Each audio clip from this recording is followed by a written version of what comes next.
Bonjour à tous et à toutes, c'est le journal des sports. Au menu, les résultats du week-end, la prépa de la route Tourangelle, les espoirs de montée déçus pour les footballeuses du TFC et notre invitée, la demi-centre du Chambray Touraine Handball, Nina Berklacic. Je l'ai bien dit, Nina? Oui. Je vous remercie. Allez, c'est parti pour les résultats du week-end.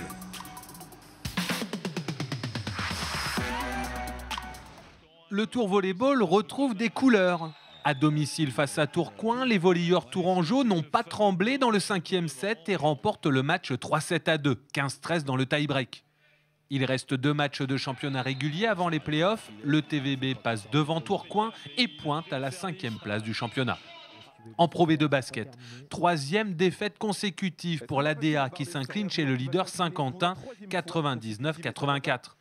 Les basketteurs blésois glissent à la 5e place. En National 1, l'UTBM a une bonne et une mauvaise nouvelle. La bonne, c'est sa victoire à Bordeaux 78-112. La mauvaise, c'est le match de demain à Tarbes qui est annulé. 2 basketteurs tourangeaux sont touchés par la Covid. Un mot de cyclisme et le Paris-Nice qui s'achève en terrain confiné. Les 2 dernières étapes ont été modifiées pour ne pas arriver à Nice. Primoz Roglic devait gagner mais n'est pas arrivé. La faute à une chute et une casse mécanique. L'Allemand Maximilian Schachmann décroche la timbale. Il y avait 2 cyclistes tourangeaux engagés avec leur équipe BNB Hotel. Jonathan Hiver finit à la 97e place et Cyril Lemoine à la 101e place. Tiens, du handball. Le CTHB s'impose à domicile face à Nice 27-25. Les handballeuses chambrésiennes ont montré qu'elles pouvaient être solides face à une équipe accrocheuse et qui ne s'est jamais laissée distancer. Mais l'essentiel est là, la victoire du dimanche à l'heure du goûter. Tiens, Nina Berklacic est notre invitée. Un mot sur ce match, peut-être à mettre en parallèle avec le match contre Bourg-de-Péage, la défaite. Parlons un peu de l'envie, de la solidarité, un peu du caractère là, de l'équipe. Oui, après la défaite de Bourg-de-Péage, je pense qu'on s'est dit un peu les choses parce qu'on n'était pas dedans toutes. On l'a vu, on n'était pas dans le rythme, on n'a pas réussi à s'imposer, on a subi ce match. Du coup, on est déjà allé à Nantes avec l'obligation de gagner pour revenir un petit peu dans les playoffs et y croire. On a fait une super performance à Nantes. Et quel match? Gagner chez le 3e du championnat, une équipe qui joue la Coupe d'Europe, c'était un premier cap à passer. Et là, du coup, à domicile, je pense que déjà, on avait à cœur de montrer une autre image que le match contre Bourg-de-Péage. Et le match n'était peut-être pas le plus beau du monde, mais avec le caractère et l'envie qu'on a montré, on est allé au bout et on est allé chercher les 3 points. Et comme on est mignon, on a mis votre penalty, votre but. C'est gentil. Le prochain match, c'est en avril. Si vous pouvez être présent ici, c'est qu'il n'y a pas entraînement cette semaine. Qu'est-ce qu'on fait quand on a ce temps libre là en ce moment? La première chose, on se repose. Ouais. Il y en a beaucoup qui en ont besoin.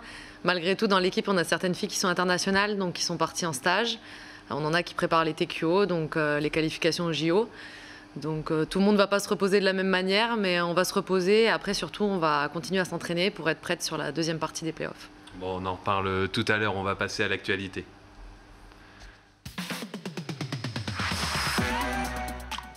Parce que la route Tourangelle, la course cycliste qui fait découvrir le patrimoine d'Indre-et-Loire, aura bien lieu le dimanche 4 avril. Après avoir séché les larmes suite à l'annulation de l'édition 2020, les bénévoles ont tout mis en œuvre pour préparer l'édition 2021 dans les meilleures conditions, en tout cas les meilleures conditions Covid. Reportage. La seule chose simple pour cette nouvelle édition de la route Tourangelle, c'est le parcours. En fait, c'est le même que celui de l'an dernier, annulé à cause du premier confinement. Départ de Sainte-Maure-de-Touraine, direction Maillé, Fay-la-Vineuse, Richelieu, le Ridélois, puis le circuit final de Lignières de Touraine, le secteur pavé et 7 bosses dans le final. Et comme les courses se font rares, la route Tourangelle fait le plein de coureurs, 161, et le plein d'équipes. Aujourd'hui, on a 23 équipes et on en a refusé. Pour donner un exemple, il y a 19 équipes Pro Team enregistrées à l'UCI. On en a 15 au total sur les 19. Donc on a pratiquement la totalité à 4 près. Vous voyez, donc ça va. On a 7 équipes qui vont faire le Tour de France, qui seront sur la route Tourangelle, notamment l'équipe Intermarché Wanty. L'organisation a été meurtrie par l'annulation de l'édition 2020 et n'aurait pu survivre sans l'aide des collectivités. En 2021, le huis clos est demandé au départ et à l'arrivée. Masques pour les spectateurs sur le bord des routes, distance physique et beaucoup de gel hydroalcoolique. c'est récupérer les plans des salles pour voir le métrage, nombre de personnes, c'est mettre en place des plexiglas, faire des marquages aux salles, récupérer plus de 100 litres de gel hydroalcoolique, 50 litres de produits désinfectants, je passe le détail. Tout le monde est concerné.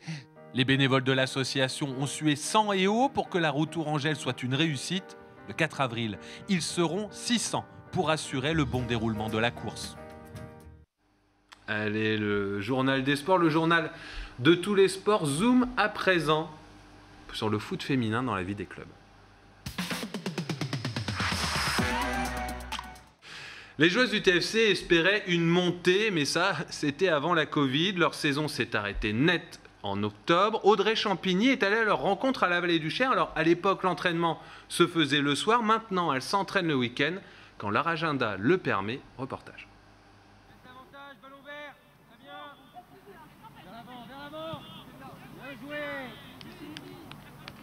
Les températures sont encore fraîches sur la pelouse de la Vallée du Cher, mais rien n'arrête les filles d'Alexandre Philippon. Contrôle de balle, accélération, mise en situation, les exercices s'enchaînent pendant un peu plus d'1 heure. Les filles vont être beaucoup plus attentives au pourquoi. Quand on met quelque chose en place, il va falloir, dans l'approche, que ce soit compris et qu'elles en comprennent le principe. À partir du moment où c'est compris, il n'y a quasiment plus rien à leur redire. Elles vont tout donner pour l'appliquer, pour que ça devienne une habitude, des automatismes. Pour toutes, le foot, c'est une passion qu'elles ont chevillée au corps depuis toute petite. Je fais du foot depuis l'âge de 3 ans maintenant. J'ai commencé le foot pour faire comme mon papa. Après, j'ai une autre sœur qui fait du foot et j'ai mon petit frère aussi qui fait du foot. Donc on est plutôt une famille de footeux. Et puis ça n'a jamais été un frein par rapport au sexe masculin, féminin, au contraire. J'ai commencé en maternelle dans la cour de l'école. Vraiment, je sais pas, c'était ça et pas autre chose, donc c'était pas un choix. L'effectif renouvelé d'1 tiers cette saison compte des joueuses d'une moyenne d'âge de 22-23 ans. La moitié est encore étudiante, l'autre déjà dans la vie active. C'est des compromis. C'est important de préparer l'avenir et de ne pas penser uniquement au foot, puisqu'en plus on n'est pas du tout professionnel, pas du tout rémunéré, donc on est obligé de combiner les deux. Donc il y a des jours où on va faire passer le football avant, des jours où ça va être les études. La montée en D2, objectif affiché cette saison, ne sera pas pour cette année.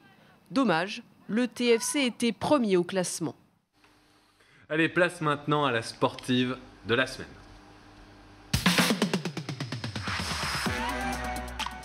La sportive de la semaine est demi-centre au Chambray-Touraine Handball. Elle a d'ailleurs re-signé pour 2 ans au club et elle est aussi la terreur de tous les speakers de la Ligue féminine. C'est Nina Berklacic. On entendait Lucie Letissier au TFC qui est née dans une famille de footballeurs. Bon, c'est un peu pareil, mais avec le handball, votre papa était handballeur de haut niveau, votre petit frère joue à Besançon en Pro League, votre maman, elle, joue au basket. C'est ça. C'est vraiment une affaire de famille, comme on dit, vous êtes tombé dedans de votre plus jeune âge? Oui, on a fait un peu les deux, hein. On a fait du basket et du handball, mais on s'est tous les deux dirigés plus facilement vers le handball. Pas d'alternative sur un autre sport? On aurait pu, mes parents n'étaient pas du tout fermés, que ce soit pas sport du tout ou sport, mais on est bien tombé dans le handball, ouais. Il y avait un peu cette recherche quand même d'aller chercher du bon niveau, déjà je vais pas dire de briller, mais de mettre un peu en avant des capacités. Très jeune, je pense pas tout de suite. Ouais. On prenait plaisir à s'entraîner, très souvent on s'entraînait avec mon père, mon frère. Ma mère nous accompagnait aussi sur les entraînements le week-end. Et puis, de fil en aiguille, on y est arrivé en se disant, bon, et si on passait l'entrée pour le pôle, et ça s'est enchaîné, voilà, jusqu'au niveau. Oui, le pôle, c'est déjà là Oui. C'est déjà la porte du haut niveau. Hein, vous l'avez connu. Allez, puisqu'on parle de la famille, on a en fait une coéquipière qui a une question pour vous. Ah bon? Eh ouais. Alors, le handball et Nina, c'est une histoire de famille, mais aussi une véritable histoire d'amour. Jusqu'au nom de son chien. Tellement que nous attendons avec impatience le nom de ses futurs enfants. Alors, on ne va pas rentrer à ce point-là dans votre intimité, mais comment on fait pour mettre du lien entre son chien et le handball? Alors maintenant, je vais avoir honte. On va parler de mon chien à la télé, comme ça, c'est fort. Ouais. Mais on l'a vu. Ouais. Vous confirmez. Hein. Oui. Mon chien s'appelle Yago. C'est un enclenchement dans le handball. Avec mon compagnon, on l'a pris à la SPA. Je conseille à tous la SPA. Et on s'était toujours dit, bon voilà, un nom... sans trop chercher. Et puis Iago est venu naturellement. Voilà. Pour 2 handballeurs, ce nom-là convient très bien. Ça marche. On arrive à joindre les canidés et le handball. Alors, vous avez été champion de France chez les jeunes, en N1, en D2 avec Nice, en D1. Ouais, vous êtes passé de D2 à D1 avec Nice. Moi, j'ai envie quand même de poser la question. On fait un peu les timides cette saison parce que chat échaudé craint l'eau froide. Mais est-ce que le CTHB est capable de gratter l'Europe cette année? En gros, 4 places, puisque la France a souvent une wild card. Oh bah bien sûr. Nous, on s'en est pas caché depuis le début de saison. On avait dit en premier lieu qu'on voulait atteindre les playoffs. C'est le cas. On les a atteints en étant très près des autres équipes. Maintenant, aujourd'hui, on est plutôt bien avancé avec 2 victoires sur 3 matchs. Il reste 4 matchs très importants. Et après, une finale normalement entre 1er, 2e, 3e, 4e, 5e, 6e et 7e, 8e. Il faut qu'au pire des cas, on joue la finale 5-6, avec l'espoir de jouer la 3-4. Hein. C'est un peu plus compliqué, mais on ne sait jamais. Et moi, j'y crois vraiment en cette équipe. On a toutes les capacités, le caractère pour. Donc, vraiment, moi, j'ai l'espoir et je crois en mon équipe. On peut le faire, oui. Allez, on va prendre un petit peu de hauteur. Aujourd'hui, 15 mars, une convention a été signée là, à Paris, une convention collective dans le sport pro féminin pour le handball. C'est historique, c'est une première dans le sport pro. Selon vous, qu'est-ce que ça va apporter aux joueuses?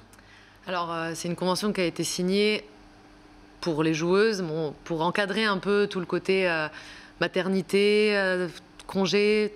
C'est un peu compliqué chez les femmes quand même, plus que chez les hommes. Déjà, on est passé de 6 à 7 semaines de congés payés, ce qui était déjà le cas chez les hommes, mais ce n'était pas encore chez nous. Et surtout pour encadrer tout ce qui est maternité, aujourd'hui, les handballeuses ont 1 an de maintien de salaire, alors qu'avant, ce n'était pas le cas. Nous, handballeuses, quand on sait qu'on est enceinte, on s'arrête, on ne peut pas continuer le sport, alors que une personne qui travaille dans un bureau ou dans un autre métier n'a pas ce problème-là, peut travailler jusqu'à 6-7 mois et ensuite s'arrêter. Donc c'est une vraie avancée, je pense que, et pour les clubs et pour les joueuses, ça va permettre à toutes quand même d'être un peu plus sereine dans sa grossesse et aussi, je pense que toute joueuse aujourd'hui qui a eu des enfants sait à quel point c'est plus facile derrière. Donc les filles vont être un peu plus à l'aise avec elles-mêmes et je pense avec le club aussi. C'est un peu un commentaire, mais le handball, que ce soit d'un point de vue sportif, d'encadrement, on a quand même l'impression qu'une fois encore, montre l'exemple. Oui. Alors peut-être tardivement, mais en tout cas, il montre l'exemple pour l'avenir. Oui, peut-être tardivement, mais on est quand même précurseur dans beaucoup de choses. Et aujourd'hui, on est le premier sport féminin, en tout cas, à avoir cette convention collective. Donc j'espère que ça va en amener d'autres, que ça va pousser d'autres sports à le faire, parce que c'est hyper important pour toutes les joueuses pro d'avoir ces assurances un peu derrière elles. Donc oui, très fière de mon sport aussi, de pouvoir amener ça et de pousser les autres aussi à avancer. Je vous remercie beaucoup, Nina. Allez, on passe à l'agenda. Oh bah ça va être vite fait, hein. Le CTHB ne joue pas, le match de l'UTBM, je vous le disais, est reporté, les remparts ne joueront pas non plus, mais le TVB, lui, joue, on peut dire qu'il joue tout le temps. Le tour volleyball, ce sera vendredi à Nice, le match sera diffusé sur le site internet LNVTV, parce que c'est un peu à la mode en ce moment. Eh bien voilà, le journal des sports, c'est fini pour ce coup-ci. Merci Nina d'avoir été notre invitée. La semaine prochaine, vous retrouverez l'inoxydable Audrey Champigny. Bonne semaine à tous et à toutes.